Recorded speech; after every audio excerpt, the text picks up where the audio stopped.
I've always believed in the quiet strength of routine. My name is Daniel Harper, a 42-year-old architect in Portland, Oregon, married to Elise for 17 years. Our life together was a blueprint I thought we'd both drawn. 2 kids, a craftsman-style home with cedar siding, and a rhythm of shared mornings over coffee. Elise, with her auburn hair and quick laugh, ran a boutique bakery downtown, her hands always dusted with flour or icing sugar. We were comfortable, or so I thought, like a house settled into its foundation. But foundations can crack silently. It started with small things I barely noticed. Elise began lingering at the bakery past closing, her phone buzzing more often, her smiles distracted. I'd ask about her day, and she'd answer in fragments, her eyes darting to her screen. "Just orders piling up," she'd say, brushing it off. I trusted her. Why wouldn't I? She was the woman who'd cried with me when our son, Lucas, broke his arm at 7, who'd stayed up late sketching dream homes with me when I doubted my career. Doubt wasn't part of our design. Yet, the air in our home shifted. I'd catch her humming unfamiliar songs, ones I didn't recognize from our shared playlists. Her wardrobe changed. New dresses, bolder colors, things she'd never worn for me. I'd find receipts for lunches at places we'd never been together, tucked in her purse like forgotten blueprints. I told myself it was nothing. People change, evolve. Maybe she was just rediscovering herself after years of motherhood and work. But late at night, when she'd fall asleep with her phone clutched tight, I'd lie awake, tracing the outlines of questions I didn't dare ask. One evening, I came home early from a site visit to find her car gone. The kids, Lucas and Mia, were at soccer practice, but Elise was supposed to be home. I called her and it went to voicemail. An hour later, she breezed in, her cheeks flushed, claiming a last-minute delivery mix-up at the bakery. Her sweater was inside out, the tag sticking up like a tiny red flag. I didn't mention it. Instead, I nodded, kissed her forehead, and poured us wine. But my chest tightened, as if the walls of our life were shifting imperceptibly out of alignment. I started paying attention. Her phone was locked now, a new habit. She'd take calls in the backyard, her voice low, laughing in ways that felt private, exclusive. I'd watch from the kitchen window, feeling like an intruder in my own home. I hated myself for it, spying, doubting, but the unease grew roots. I'd replay our years together, searching for clues I'd missed. Had I been too absorbed in my projects? Had I forgotten to notice her? The blueprints of our marriage, once so clear, now seemed smudged, incomplete. Then came the night that cracked the facade. I was working late in my study, drafting a community center, when her phone lit up on the counter. She was in the shower, and the notification caught my eye. A name, Elliot. No last name, just Elliot, with a message. "Missed you today. Tomorrow?" My pulse hammered. I stared at the screen, my fingers hovering, but I didn't unlock it. Couldn't. Not yet. Instead, I poured a whiskey and sat in the dark, the name burning into me like a brand. Elliot. Who was he, and why did his words feel like they belonged to her in a way I no longer did? By the time Elise came downstairs, her hair damp and her smile soft, I was calm, or at least pretending to be. "Good day?" I asked, my voice steady. She nodded, oblivious to the storm building inside me. "Just busy," she said, kissing my cheek, but her touch felt like a stranger's, and as she walked away, I knew I couldn't ignore it anymore. Something was wrong, and I was going to find out what. The name Elliot haunted me. It wasn't just a word. It was a key to a door I hadn't known existed. I didn't confront Elise, not yet. Instead, I became a detective in my own life, piecing together fragments I'd ignored for too long. I told myself I was being rational, that I needed evidence before I tore open our marriage. But every step felt like betrayal, not of her, but of the man I thought I was, trusting, steady, above suspicion. I started small. Elise's bakery, Sweet Haven, was my first stop. I'd always loved visiting. The air thick with cinnamon and warmth, her staff bustling behind glass cases of tarts and breads. That week, I dropped by unannounced, claiming I was nearby for a client meeting. Elise was in the back, her apron dusted with cocoa, but her smile faltered when she saw me. "Dan, what's up?" she asked, her voice too bright. I shrugged, said I missed her, and watched her staff. No one named Elliot worked there. I checked the schedule pinned to the wall. But a barista, Claire, gave me a strange look, her eyes darting to Elise before she busied herself with the espresso machine. I didn't leave right away. I sat with a coffee, observing. Customers came and went, but one man lingered, mid-30s, lean, with dark hair and a leather jacket. He didn't order, just leaned against the counter, chatting with Elise. Their ease was familiar, intimate, her laugh sharper than it was at home. He left before I could hear his name, but I memorized his face. Angular, confident, with a smirk that felt like a challenge. Was this Elliot?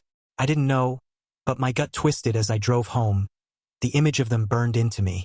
Back at the house, I dug deeper. Elise was out with Mia for a school event, and Lucas was at a friend's. Alone, I went through her laptop, left open on the kitchen table. I felt sick, my hands shaking as I typed her password. Our anniversary, still unchanged.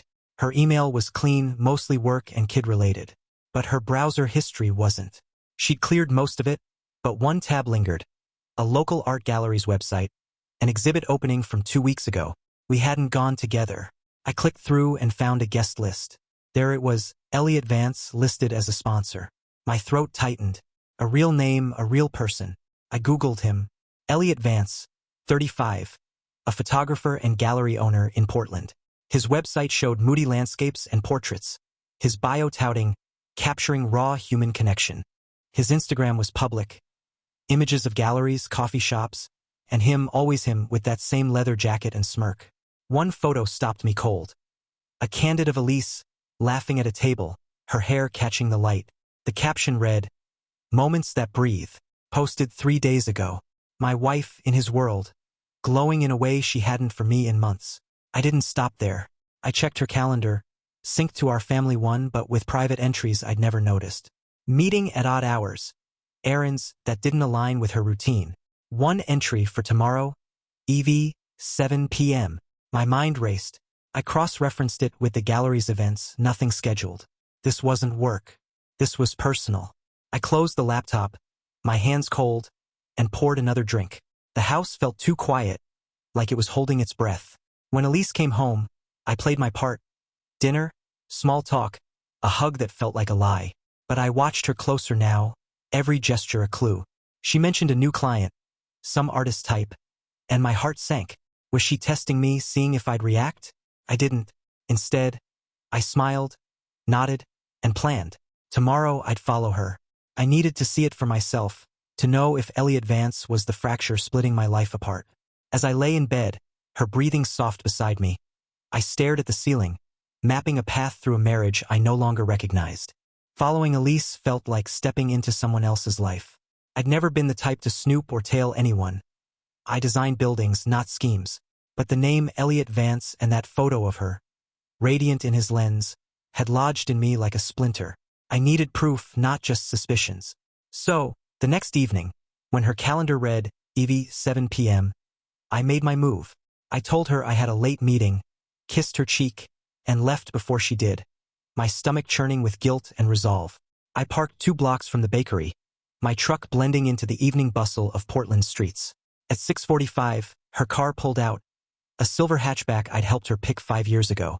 I followed at a distance, headlights off until I needed them, my hands tight on the wheel. She didn't go to the gallery as I'd half expected. Instead, she drove to a quiet neighborhood, all bungalows and maple trees, stopping at a brick building with a sign, Vance Studio. My pulse spiked. This was his place, his world. I parked across the street, hidden by a row of elms, and watched. Elise stepped out, her dress new, emerald green, clinging to her in ways that made her look like a stranger. She glanced around, then slipped inside. No knock, no hesitation, like she belonged there. I waited, my breath shallow, every second stretching into years. 10 minutes later, a man arrived, leather jacket, dark hair. Elliot. I knew it was him before he turned, his silhouette matching the gallery photos. He entered the same door, and the lights in the upstairs window flickered on. I could have stormed in. Part of me wanted to barge up those stairs, demand answers, break whatever this was. But I didn't. I needed to understand, to see the shape of their connection before I acted. So, I sat there, my truck a cage, watching shadows move behind the curtains. They didn't touch, not that I could tell, but their outlines were close, leaning in, laughing. I imagined her hands, the ones that kneaded dough and tucked our kids in, reaching for him. My chest burned, but I stayed rooted. An hour passed. Then too, my phone buzzed Lucas, asking when I'd be home. I texted back, soon, and turned it off. The street was silent now, just me and the glow from that window. At 9:30, the door opened. Elise stepped out, her hair loose, her face soft in a way I hadn't seen in months. Elliot followed, his hand grazing her arm as they lingered by her car. No kiss, no embrace, but that touch was enough. It was intimate, deliberate, a language I didn't speak with her anymore. She drove off and I ducked low as her headlights swept past. Elliot watched her go, then lit a cigarette, the ember flaring in the dark. I wanted to confront him, to smash that smug calm off his face. But I didn't. Not yet. I needed more than a touch, more than shadows. I drove home, my mind a tangle of rage and grief, and slipped into bed before she got back. When she climbed in beside me, smelling faintly of cedar and smoke, I pretended to sleep, my heart hammering. The next morning I acted normal, coffee, kids' lunches, a peck on her cheek. But I was planning. I called a friend, Mark, who ran a small security firm. Hypothetical, I said. How would someone track a car? He laughed, then told me about GPS trackers, small ones you could slip under a wheel well. I ordered one online, express delivery. I wasn't proud of it, but pride was gone now, replaced by a need to know. As Elise hummed in the kitchen, oblivious, I stared at her, wondering who she'd become. The woman I loved was still there, in the curve of her smile, but she was slipping away, and I was going to follow her until I understood why. The tracker arrived in a plain box, no bigger than a paperback. I hid it in my toolbox, waiting for the right moment. Every day I played the part of Daniel Harper, devoted husband, packing lunches, joking with Lucas about soccer, kissing Elise goodbye. But inside, I was unraveling. Her laugh, once my anchor, now felt like a mask. Every glance at her phone, every vague excuse about bakery stuff, tightened the knot in my gut. I wasn't just looking for answers anymore. I was chasing the truth of who we'd become. That Friday, Elise said she had a late delivery to prep. I nodded, said I'd handle the kids' bedtime, and watched her leave, her emerald dress swapped for jeans and a sweater. Casual but new, bought without me. As her car pulled away, I grabbed the tracker from the garage. It was magnetic, small enough to vanish under her wheel well. I crouched by her hatchback in the dark, my hands steady despite the tremor in my chest, and snapped it into place. Back inside, I opened the app on my phone. A red dot blinked, her car, already halfway across town. The dot stopped, Advanced Studio again. I didn't follow this time. Instead, I sat at my desk, staring at the screen, the dot unmoving, mocking me. I pictured them, her laugh, his smirk, their shadows blending in that upstairs glow. I poured a whiskey, then another, the burn doing nothing to dull the ache. When the dot finally moved, heading home, I deleted the app's notifications and hid my phone. Elise walked in at 11:15, her cheeks flushed, claiming a flour spill had delayed her. I smiled, said I was glad she was back, and poured her a glass of wine. My voice didn't waver, but my mind screamed. The tracker became my obsession. Over the next week, I mapped her movements. Mornings at the bakery, afternoons with the kids, but evenings 3 times, she went to Elliot's studio. Never more than 2 hours, never overnight, but always there. I cross-checked with her calendar. EV entries matched the visits perfectly. I dug deeper, scouring Elliot's online life. His gallery had an event next week, a private showcase. Elise's bakery was listed as a caterer, but she hadn't mentioned it. Was that their cover, their excuse to be seen together? I started noticing patterns at home. She'd leave dishes undone, a chore she'd always nagged me about, as if her mind was elsewhere. She'd hum that same unfamiliar song, one I found on Elliot's Instagram, a folk cover he'd posted.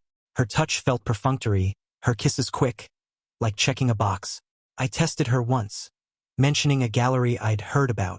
Her eyes flickered, but she shrugged, said she was too busy for art. The lie was smooth, practiced, and it cut deeper than any truth. I couldn't confront her yet. Rage simmered, but so did doubt. What if I was wrong? What if this was friendship, a creative spark, not whatever I feared? I needed certainty, so I planned to see it myself. The gallery event was my chance. I'd go unannounced, blend into the crowd, watch them together. I called Mark again, asked about discreet cameras, just curious. He didn't buy it but sent me links to wireless ones, small as buttons. I didn't order them yet, but the idea lingered, a dark seed taking root. When I looked at Elise now, I saw two women. The one I'd built a life with, who danced with me at our wedding under string lights, and this stranger, slipping into another man's orbit. I didn't know which one was real anymore. As I tucked Mia into bed that night, her small hand in mine, I promised myself I'd protect this. Our family, our home. No matter what it took. Elise was downstairs, laughing at something on her phone, and I wondered if it was him. The tracker's dot blinked in my mind. A beacon pulling me toward a truth I wasn't sure I could face, but one I couldn't ignore. The gallery event was my breaking point, though I didn't know it yet. I'd spent days preparing, memorizing the layout of Elliot's space from his website, planning my approach. I told Elise I had a client dinner, a lie that came too easily now. She barely blinked, just nodded and said she'd be at the bakery late, catering prep. Her words were air, weightless, and I wondered how long she'd been practicing deception. I kissed her forehead, grabbed my jacket, and left, my heart a drumbeat of dread and determination. The gallery was downtown, a converted warehouse with exposed brick and soft lighting. I arrived early, blending into the crowd, artsy types in scarves, collectors in tailored coats, all sipping wine and murmuring about vision. I wore a dark blazer, my glasses swapped for contacts, hoping to pass as just another guest. The air smelled of citrus and bread, her bakery's work. I recognized the scones on a table. My chest tightened. Even here, she was woven into his world. Elliot was easy to spot, holding court near a wall of black and white photos. His leather jacket was gone, replaced by a crisp shirt, but that smirk was unmistakable. He moved with ease, shaking hands, leaning in to charm. I stayed back, sipping a drink I didn't taste, scanning for Elise. She wasn't here yet, or so I thought. Then I saw her, slipping in from a side door, her hair swept up, a navy dress I'd never seen hugging her frame. She didn't look like a caterer. She looked like she belonged. She didn't go to Elliot right away. Instead, she mingled, passing out business cards, her laugh cutting through the hum. I watched, frozen, as she worked the room, every smile a betrayal. Then it happened. Elliot caught her eye across the space, and their gazes locked, a private current passing between them. He excused himself from a group and approached her, his hand brushing her elbow as he leaned in to whisper. She laughed, her head tilting the way it used to for me, and I felt the ground shift beneath me. I edged closer, hiding behind a cluster of guests, straining to hear. Snatches of words. Later, your idea, perfect. But nothing concrete, nothing I could pin down. Yet their ease was damning, their bodies angled toward each other like magnets. She touched his arm, brief but deliberate, and he grinned, a look that said he knew her in ways I didn't.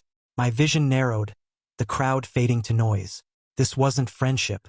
This was something alive, something that mocked the life we'd built. I forced myself to stay, to watch. They didn't kiss, didn't cross some obvious line, but they didn't need to. Every glance, every laugh was a theft of her, of us. When she stepped away to check the dessert table, I followed, keeping my distance. Her phone was out, her thumbs flying, and I caught a glimpse of the screen before she tucked it away. Evie, again. A heart emoji blinking back. My stomach lurched. I turned away, afraid she'd sense me, and busied myself with a photo. A portrait of her. I realized, her eyes soft, unguarded, hung like a trophy on his wall. I left before she saw me, slipping into the night, my breath ragged. In my truck, I checked the tracker. Her car was still there, unmoving. I drove home, the city a blur, and sat in the dark, replaying every moment. The heart emoji, her dress, his touch, it wasn't imagination anymore. Elise was slipping away, not just from me but from our kids, our home, everything I'd thought we valued. Rage coiled tight, but so did a colder resolve. I wouldn't confront her yet. I'd let her think she was safe, let her build her secret world. Then I'd tear it down, piece by piece, until she felt the weight of what she'd done. As I poured a drink, my hands steady now, I began to plan a revenge as precise as any blueprint I'd ever drawn. The gallery night left a scar I couldn't ignore. Elisa's laugh, Elliot's touch, that heart emoji. They were nails in the coffin of the marriage I thought I knew. I didn't sleep, my mind drafting plans like I was designing a building, each step precise, each angle calculated. I wasn't ready to confront her. Not because I feared the truth, but because I wanted her to feel the collapse of her lies, to know I'd seen her clearly before the end. My name is Daniel Harper, and I was no longer just a husband. I was an architect of retribution. I kept up the facade at home. Breakfast with Lucas and Mia. Small talk about school. A smile for Elise as she rushed to the bakery. But my eyes followed her now, cataloging every move. She was bolder, leaving her phone out sometimes, as if daring me to look. I didn't, not directly. The tracker was enough. Its app a silent partner charting her path to Elliot's studio twice more that week. I memorized the times, the routes, building a map of her betrayal. Each dot on the screen was a brick in the wall between us. I needed more than locations, though. I needed their world, their words. I remembered Mark's camera links, the tiny wireless ones. I ordered 2, paid for rush delivery, and told myself it was just information, not obsession. When they arrived, I hid them in my office, waiting for a chance. That came Saturday when Elise took the kids to a movie. I drove to her bakery after hours, using the spare key she'd given me years ago. The place was empty, the air still sweet with vanilla. I planted one camera behind a shelf, angled to catch the counter where she'd laughed with Elliot. The second went in her office, tucked in a plant. I linked them to my phone, testing the feed, grainy but clear. My hands shook as I locked up, guilt warring with resolve. Back home, I checked the tracker. She wasn't at the theater. She was at Vance Studio, the kids likely with a sitter. Rage flared, but I buried it, focusing on the cameras. The bakery feed was live, showing nothing but shadows. I didn't expect her there tonight, but I'd be ready when she was. I pored over Elliot's online presence again, digging deeper. His gallery had a blog, buried in the site's footer, with posts about muses and fleeting connections. One entry, dated last month, described a woman with auburn hair and a baker's hands, her light a spark in the dark. My throat closed. It was her, unnamed but unmistakable, woven into his art like a secret only I could decode. Elise came home late, claiming a last-minute order. Mia was asleep in her arms, Lucas trailing behind, both oblivious to the storm in me. I carried Mia to bed, her warmth a reminder of what I was fighting for. Downstairs, Elise was texting, her face lit by the screen, and I caught the name Evie before she locked it. "Everything okay?" I asked, my voice a stranger's.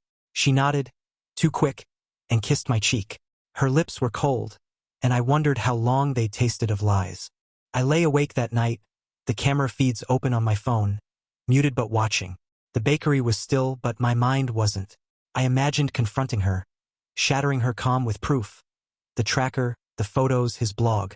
But that was too simple, too quick. I wanted her to unravel, to feel the ground give way as mine had. I started sketching a plan, not on paper but in my head, each piece fitting like a beam in a structure. It wasn't just about exposing her. It was about building a moment where she'd see herself as I did now, a stranger wearing my wife's face. As dawn broke, I knew I was ready to take the next step, whatever it cost. The cameras changed everything. They weren't just tools. They were my eyes when I couldn't be there, peeling back the layers of Elise's secret life. Monday morning, I checked the feeds while she showered. The bakery camera caught her arriving, her apron tied loose, her hair catching the light like in Elliot's blog. She wasn't alone for long. At 10:17, he walked in, leather jacket, that infuriating smirk. My pulse spiked as I watched, live, from my office downtown. They didn't embrace, but their ease was worse, a rhythm of glances and laughs that shut me out. Elliot leaned on the counter, sketching something on a napkin while Elise watched, her smile private, unguarded. I zoomed in, the feed pixelated but clear enough to see her hand brush his as she passed him a coffee. No customers interrupted. They were alone, the bakery a stage for their quiet intimacy. He said something, and she laughed, her head thrown back, a sound I hadn't heard at home in months. My grip tightened on my phone, the plastic creaking. They talked for 20 minutes before he left. No touch beyond that brush, but it was enough. It was everything. I rewound the footage, saving it to a hidden folder. The office camera hadn't caught much, her on-calls, paperwork, but I left it running. That night, I checked the tracker. Another studio visit, 8 p.m. to 9:45. I didn't follow. The cameras and tracker were my proxies now, letting me stay the husband she expected while I gathered her betrayal piece by piece. But staying calm was harder. At dinner, she talked about a new recipe, her voice bright, and I nodded, my jaw tight. Lucas asked about her day, and she lied, just flour and chaos. While I pictured her with him, that napkin sketch I hadn't seen clearly. I needed more context, so I went back to Elliot's world. His Instagram had new posts, candids from the gallery event, including one of Elise arranging tarts, her dress a slash of navy in the frame. The caption, "Beauty in the details." Comments gushed, none mentioning her by name, but I saw what they didn't. A man staking a claim. I found his email on the gallery site and considered writing, posing as a client to draw him out, but held back. Too risky. Instead, I searched public records. Elliot Vance owned the studio building. No mortgage. Inherited from a relative. He was rooted here, not some drifter I could wish away. My plan sharpened. Exposure wasn't enough. I wanted Elise to feel the weight of her choices, to see her world tilt as mine had. I started researching her bakery's finances, something I'd left to her for years. Her laptop, still open with our anniversary password, showed invoices, but also transfers to an account I didn't recognize. Small amounts, irregular, labeled consulting. My gut twisted. Was she funneling money to him? I didn't know, but I copied the files, my hands cold. This was bigger than stolen moments. It was a life she was building, one I wasn't in.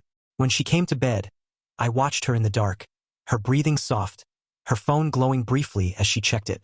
I imagined asking point blank about Elliot, about the account, about the woman she'd become. But I didn't. Every lie she told, every secret she hid, was a brick I'd use to build her downfall. I wasn't just collecting evidence. I was designing a moment where she'd face herself, stripped of excuses. As I closed my eyes, the camera feeds still burned in my mind, their silent vigil fueling a resolve I barely recognized. I wasn't Daniel Harper, the architect, anymore. I was something sharper, something waiting to strike. Elisa's lies were a tapestry, and I was pulling threads, watching it fray. The cameras caught her with Elliot twice more that week. Always at the bakery. Always the same dance. Laughs, glances, a brush of hands. The office feed showed her texting, her face soft, the name Evie flashing before she locked her phone. The tracker logged 3 studio visits, each under 2 hours, but the pattern was clear. She was carving out a life with him, piece by piece, while I played the oblivious husband at home. I dug deeper into the financials. The consulting account wasn't tied to the bakery's main books. It was personal, opened 6 months ago. Deposits totaled $4,000, withdrawn in cash or sent to another account I couldn't trace. I cross-checked dates with the tracker. Half the transfers aligned with her studio visits. Was she paying him?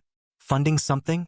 My mind spun scenarios, art projects, gifts, a shared plan, but I had no proof, only suspicion. I copied everything, my laptop a vault of her secrets, and changed my passwords, locking her out of my world as she'd locked me out of hers. At home, the air was brittle. Elise was distracted, her smiles forced, her stories about work vague. I matched her calm, asking just enough to keep her off guard. New client, I'd say, watching her eyes. She'd nod, mention some artist, and change the subject. Once, I saw Elliot's name on her phone, a notification she swiped away too fast. I didn't react, but my plan grew clearer. I wouldn't just expose her. I'd dismantle the life she was chasing, make her see its cost. I went back to Elliot's online trail. His blog had a new post, cryptic, about choosing what sets you free. A photo showed a table with 2 coffee cups, one with a lipstick smudge I recognized as hers. My stomach churned. I hacked into the gallery's mailing list, basic phishing, easier than I expected, and found Elisa's name. Not as a vendor, but a collaborator. She'd never mentioned it. I saved the email, another brick for my structure. Then I noticed something. Her bakery's Yelp page had new reviews, glowing but oddly specific, praising partnerships with local artists. I traced the accounts. Fake, created days ago. Was Elliot boosting her business? Or was she covering tracks? I tested her, subtle but sharp. At dinner, I mentioned a photography exhibit I'd read about, watching her face. She froze, then laughed it off, saying she was too busy for galleries. Lucas chimed in, asking if she'd cater another event, and her answer was vague, her eyes on her plate. I changed the subject, but my mind raced. She was lying to the kids now, weaving them into her facade. That hurt worse than her distance from me. It made my plan personal, a defense of the family she was abandoning. I upgraded my tools. The cameras were good, but I needed audio. I ordered a small recorder, disguised as a pen, and planted it in her bakery office, hidden in a drawer. It was a risk, she could find it, but I was past caution. The tracker app pinged that night. Another studio visit. I didn't watch the feeds, didn't need to. I knew what I'd see. Her laugh, his smirk, their world closing me out. Instead, I sketched my next move, not on paper but in my head. I'd infiltrate their space, not just watch it. The gallery had an open call for vendors. I'd apply using a fake name, get inside their circle. If Elise was building a life with him, I'd be the shadow she didn't see coming. As I tucked Mia in, her small voice asked why Mommy was always gone. I kissed her forehead, promised it'd be okay, and felt my resolve harden. Elise was downstairs, humming that damn song, oblivious to the storm I was crafting. Every thread I pulled, every lie, every secret was a step toward a reckoning. I wasn't just fighting for me anymore. I was fighting for my kids, for the home she was dismantling, and I'd make sure she felt every crack when it fell. I crossed a line I couldn't uncross. Posing as someone else felt wrong, like borrowing a stranger's skin, but it was the only way to get closer without tipping my hand. I created an alias, James Carter, freelance event planner, with a burner email and a LinkedIn profile cobbled from generic templates. The gallery's vendor call was my entry point. I submitted a pitch, offering logistical support for their next showcase, leaning on my architecture background to sound credible. 2 days later, an email from Elliot's assistant confirmed an interview. My pulse raced. I was in. The meeting was at the gallery midweek when I knew Elise would be at the bakery. I dressed carefully, new jacket, no glasses, hair parted differently. The man in the mirror wasn't Daniel Harper, and that distance let me breathe. Elliot's assistant, a wiry woman named Tara, met me in the loft-like space, photos lining the walls, including that portrait of Elise. I avoided looking at it, focusing on Tara's questions about timelines and budgets. I answered smoothly, my voice steady, but my eyes scanned for clues, notes, schedules, anything tying Elise to this place. Elliot joined us halfway through, his presence like a blade. He shook my hand, his grip firm, his smile practiced. James, right? Appreciate the pitch. I nodded, matching his calm, while my mind screamed, he's the one, the thief in my life. He didn't know me, didn't suspect, and that was my power. We talked logistics, and I slipped in a question about catering, casual testing. Oh, Sweet Haven's our go-to, he said, his voice warm. Elise is a genius. Her name in his mouth was a punch, but I smiled, said I'd heard good things, and moved on. I got the gig, part-time, unpaid for now, a trial. Perfect. It gave me access, a reason to be there. I left with a keycard and a schedule, my heart pounding. Back home, I checked the recorder's first capture. Elise's voice, clear and soft, talking to Elliot in her office. Can't keep sneaking around. Feels wrong. His reply was muffled, but I caught worth it and our time. My blood ran cold. Sneaking around. It wasn't just moments, it was deliberate, planned. I saved the clip, another piece for my tower of evidence. Elise noticed nothing. She was brighter now, as if my silence gave her room to stretch. She talked about a big project at work, her eyes avoiding mine, and I wondered if it was tied to Elliot, to the gallery, to the life she was chasing. I played along, asking details she dodged, my questions sharpening her unease. At night, I checked the feeds, the tracker, the recorder, each fragment building a picture I hated but couldn't look away from. She was slipping further, her lies a current pulling her from us.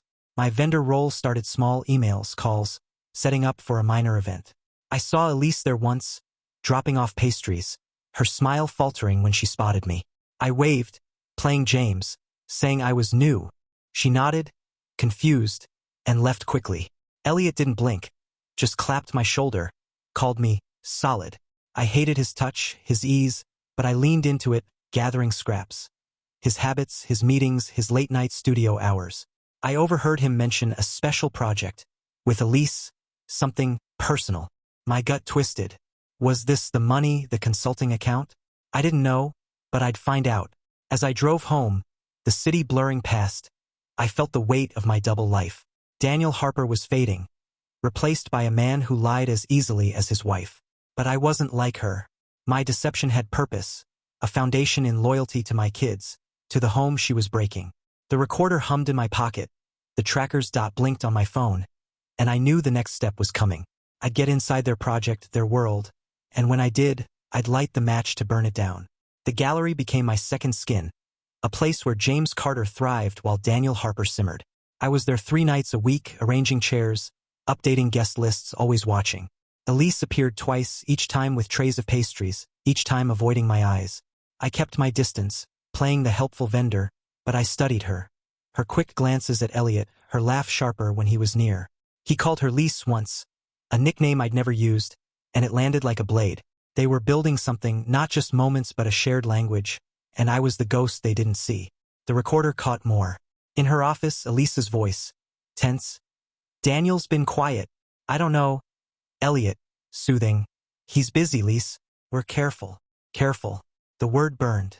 They knew I existed, knew I could catch them, and still they moved forward. Another clip had her laughing, saying, "This project. It's us, isn't it?" His reply was soft. Always was.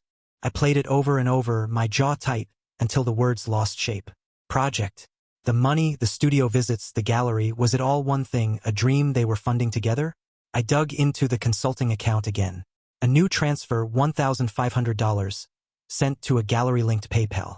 I hacked the gallery's vendor portal, sloppy security. My alias gave me access, and found invoices for creative consulting, billed to Elise's bakery but signed by Elliot. It wasn't proof of theft, but it was close. Was she funneling bakery funds to him? Or was this her money, her choice? I didn't care anymore. It was betrayal, layered and deliberate, cutting deeper than any touch. At home, the kids felt the strain. Lucas asked why I worked late, his eyes searching. Mia clung to Elise, sensing her distance. I held them closer, my anchor against the storm. Elise was slipping. She forgot Mia's school play, left dishes piled, her mind elsewhere. I didn't call her out. Instead, I left notes, small traps. Missed you tonight. Where were you?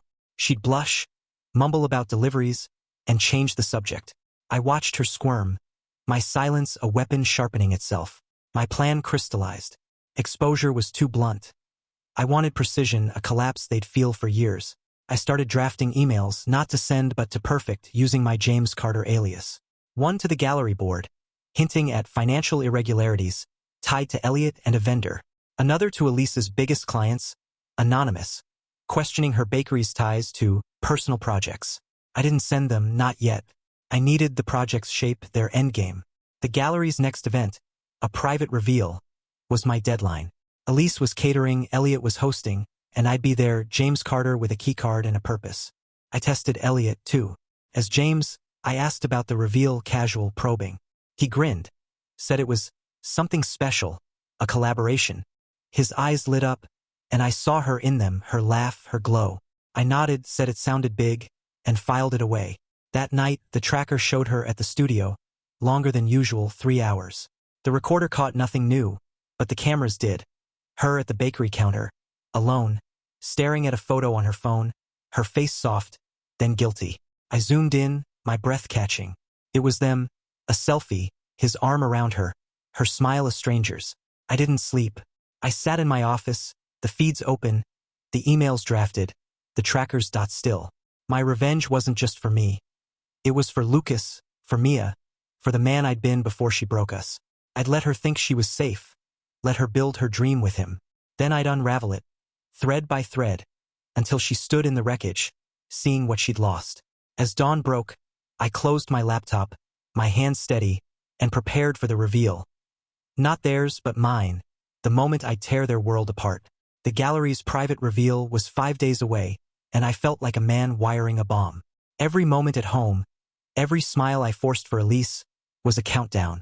My name is Daniel Harper, but I was James Carter now, slipping deeper into Elliot's world. My keycard a pass to their secrets. The cameras, tracker, and recorder had built a fortress of evidence. Clips of her laugh, his touch, their plans, but I needed the heart of their project, the thing tying her money to his dreams. I wasn't just dismantling a betrayal. I was crafting its ruin. The recorder caught gold 2 days after my last gallery shift. Elise, in her office, her voice low. "It's almost ready, Elliot. The funding's set." His reply, clear, smug. "Lise, this is ours. No one else matters." Funding. My pulse hammered. The consulting account, $6,500 total now. I checked. Wasn't just gifts or cover. It was their stake in something bigger.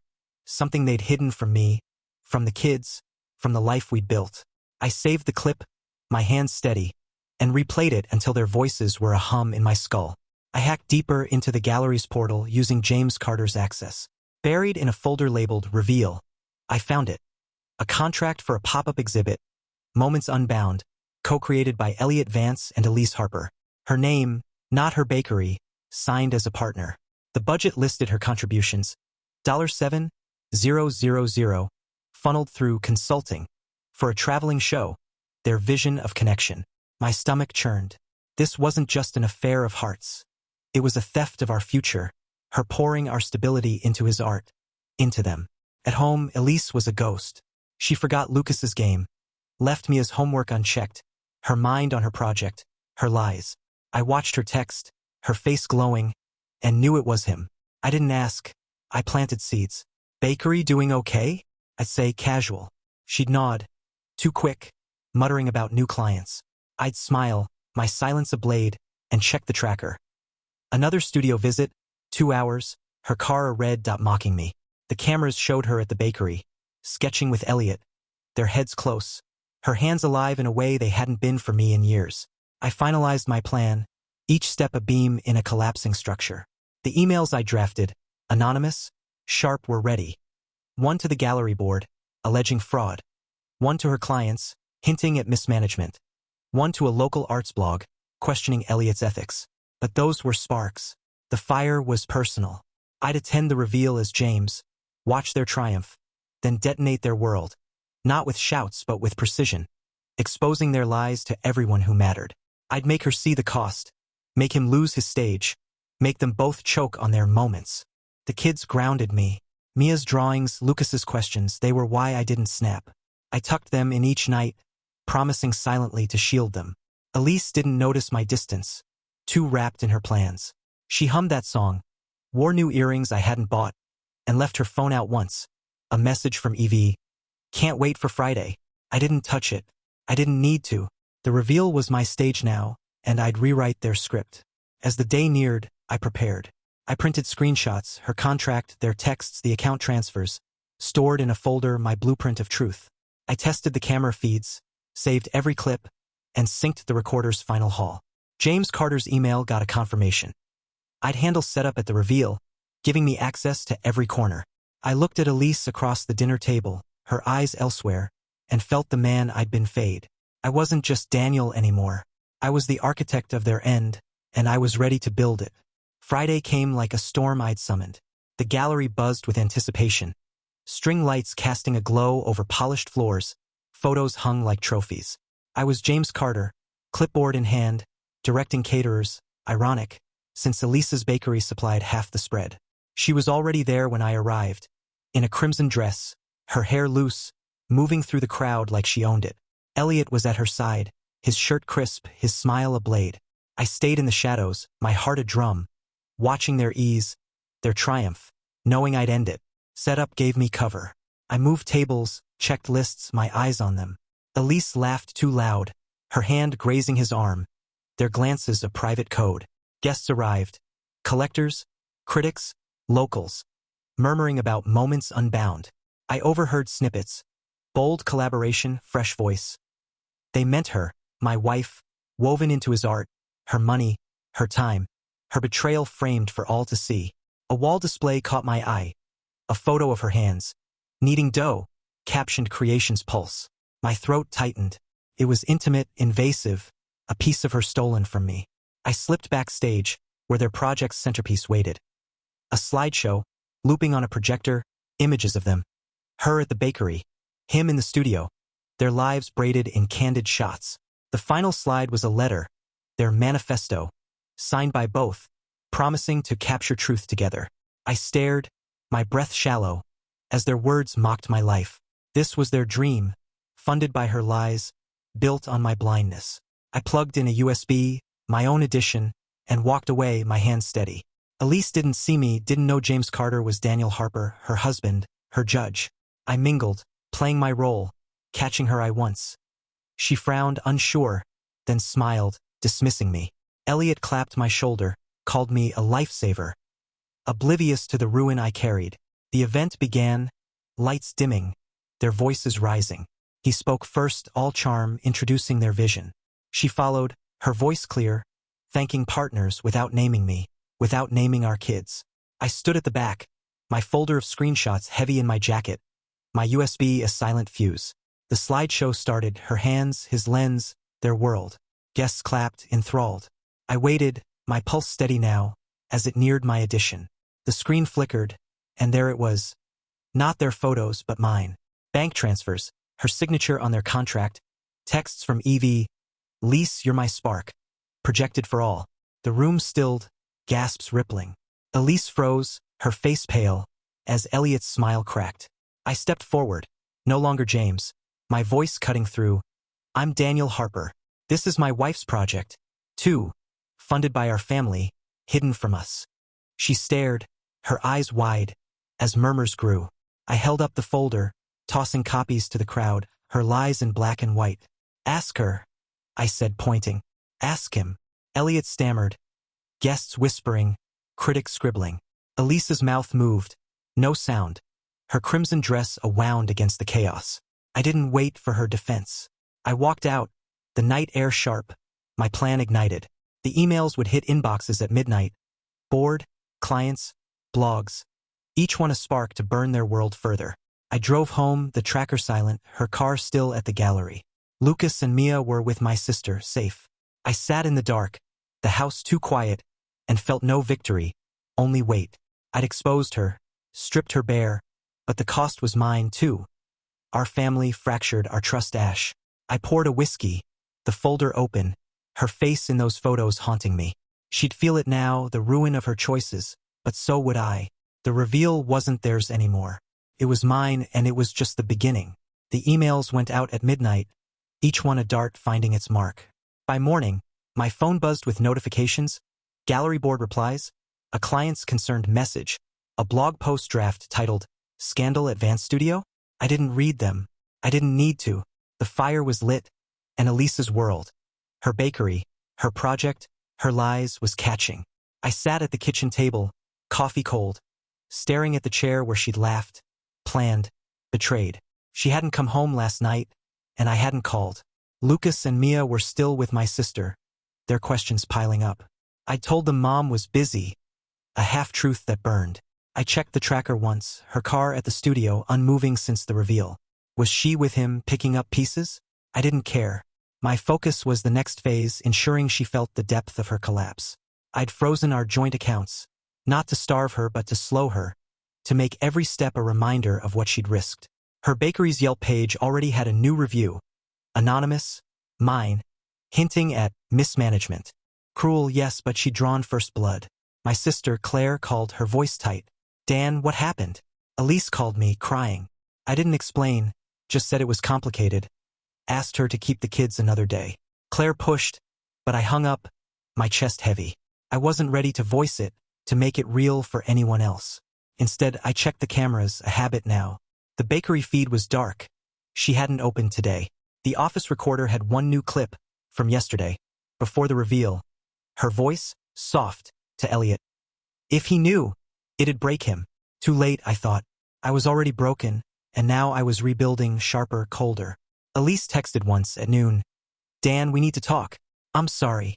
I didn't reply. Sorry was a word, not a fix. I pictured her face at the gallery, pale as the truth hit, and felt a flicker of something. Not joy, but justice. I'd exposed their moments unbound as a fraud. Her money is mine, her heart as his. The gallery board was investigating. I'd learned from a leaked email, and her biggest client had pulled an order, citing concerns. Her dream was crumbling, and I'd laid the cracks. I went to the bakery, not to see her but to feel the space she tainted. It was locked, lights off, a sign reading, "Closed for personal reasons." Inside, I saw her apron draped over a chair and that napkin sketch, Elliot's from weeks ago, a rough drawing of her face. I tore it up, my hands shaking, and left the pieces on the counter. It wasn't enough, but it was a start. I drove to the studio next, her car still there, his beside it. I didn't go in. I didn't need to. Their world was shrinking, and I was the one drawing the lines. Back home, I sorted the folder, now a relic of my rage. Photos, texts, transfers, each a brick I'd hurled. I didn't regret it, but the weight lingered. Lucas and Mia would ask soon, and I'd have to explain, to balance truth with protection. I drafted a letter, not to Elise but for me, listing what she'd taken, trust, years, our kids' peace. I didn't send it, just burned it in the sink, the smoke curling like my resolve. She'd face me eventually, and I'd be ready, not with screams but with the calm of a man who'd already won. As night fell, I sat alone, the house a shell. The tracker pinged, her car moving, toward home. My pulse quickened, but I didn't move. Let her come. Let her see the emptiness she'd built. My revenge wasn't over. It was shifting, from fire to ice. A slow freeze to match her betrayal. I poured another drink, the folder closed, and waited for the door to open, for the final act to begin. Elise walked in at 9:17 p.m., her key rattling like a warning. I was in the living room, lights low, the folder on the coffee table, a silent judge. She looked smaller, her crimson dress swapped for jeans, her hair tangled, eyes red. She stopped when she saw me, her breath catching, and for a moment, I saw the woman I'd married, scared, human. But the moment passed, and I saw her lies, her choices, the life she'd built with him. I didn't stand, didn't speak, just watched her step into the wreckage I'd made. Dan, she started, her voice cracked. I didn't mean. I raised a hand, cutting her off. Don't, I said, my tone flat, honed over weeks. Sit. She did. Across from me, her hands twisting in her lap. The folder loomed between us, its edges worn from my grip. I leaned forward, my eyes on hers, and opened it, slow, deliberate. Screenshots spilled out, texts, transfers, her contract with Elliot, their manifesto. Her gaze flickered, panic rising, but she didn't look away. You funded his art, I said, not a question. Our money, our future, for him. She flinched, her mouth opening, but I kept going. I saw you, Elise. The studio, the gallery, the lies. Every time you said, bakery. It was him. I pushed a photo forward. Her hands. His caption, Creation's Pulse. This was ours once, I said, my voice steady despite the ache. You gave it to him. Her eyes welled, but I didn't soften. I carried this too long. She spoke, barely a whisper. It wasn't. I didn't mean to hurt you. It was just a project. A chance to be something else. I laughed. Sharp, cold. Something else? You're my wife, Elise. Lucas and Mia's mother. That wasn't enough. She shook her head, tears falling. I felt trapped, Dan. The bakery, the routine. It wasn't me anymore. I leaned closer, my voice low. So you stole from us to feel free? You lied to our kids. She sobbed. No answer, her hands covering her face. I stood, pacing, the folder open like a wound. I trusted you, I said, my back to her. Every late night, every smile, I believed you. Then I saw his name, his photos, your money in his hands. I turned, pointing to the papers. I followed you, Elise. Watched you laugh with him, plan with him while I was here, raising our kids, keeping our home. Her eyes widened, shock, maybe guilt, but I didn't stop. I showed them at the gallery. Your clients know. His board knows. Your dream's over. She gasped, her voice breaking. You ruined it? Everything. I nodded, calm now, the rage burned out. You ruined us first. I tossed the final page. Her Yelp review, my words, calling her bakery a facade. She stared, shaking, and I saw it land, the weight of her loss. Not just him, but her name, her pride, her place in the world I'd shattered. Why? She whispered. I knelt, eye level, my voice ice. Because you chose him. Because you thought I wouldn't see. She reached for me, her hand trembling, but I pulled back. Dan, I'm sorry. I'll stop. I'll fix it. I shook my head, standing. You can't. The kids stay with me. You figure out what's left. I walked to the door, folder in hand, and looked back. You wanted to be something else? Now you are. I left her there, sobbing, the house hers for the night. I drove to Claire's, where Lucas and Mia slept, and sat in my truck, the folder heavy, her tears a ghost in my mind. I didn't feel triumph, only clarity. She'd faced the ashes of her choices. Clients gone, gallery disgraced, her name tainted. My revenge was complete, not in fire but in truth, cold and sharp. But as I closed my eyes, her face lingered, not the liar but the woman I'd loved, and I wondered what I'd lost in winning. 3 weeks later, the house was mine, legally, temporarily. Elise moved out, a suitcase and apologies her only baggage. Lucas and Mia stayed with me, their questions a daily knife. Where's Mom? Why is she gone? I told them truth, softened. Mom made choices that hurt us, but she loves you. They nodded, eyes too old for their years, and I held them close, my anchor in the ruin. My name is Daniel Harper, and I'd won, but victory was a hollow blueprint, a structure without warmth. Elisa's bakery limped on, 2 staff gone. Her name muddied by whispers I'd seeded. The gallery closed for restructuring. Elliot's smug face absent from Portland's scene. I heard he'd moved, maybe Seattle, his project dead, her money with it. I didn't check, his absence was enough. The emails I'd sent had spread. A quiet venom. Her clients canceled. Her loans tightened. Her dream of moments unbound, a footnote in a blog's gossip. I'd burned their world, precise as a torch, and she'd felt every flame. She called once, voice raw, asking to see the kids. I agreed, neutral, setting terms, my house, my rules. She came, pale, her earrings gone, her laugh silenced. Lucas hugged her. Mia hesitated, and I watched from the kitchen. My folder locked away but alive in my mind. She didn't mention Elliot, didn't defend herself, just played with them, her eyes wet. When she left, she looked at me, searching. Dan, I didn't know it'd cost this. I nodded, said nothing, and closed the door. Her regret wasn't my burden. I rebuilt, slow, deliberate. Lucas joined soccer again. Mia drew brighter pictures, their resilience my guide. I worked, designed, poured myself into community centers, structures that held people together. But nights were heavy. I'd see her apron, her coffee mug, and feel the ghost of who we'd been.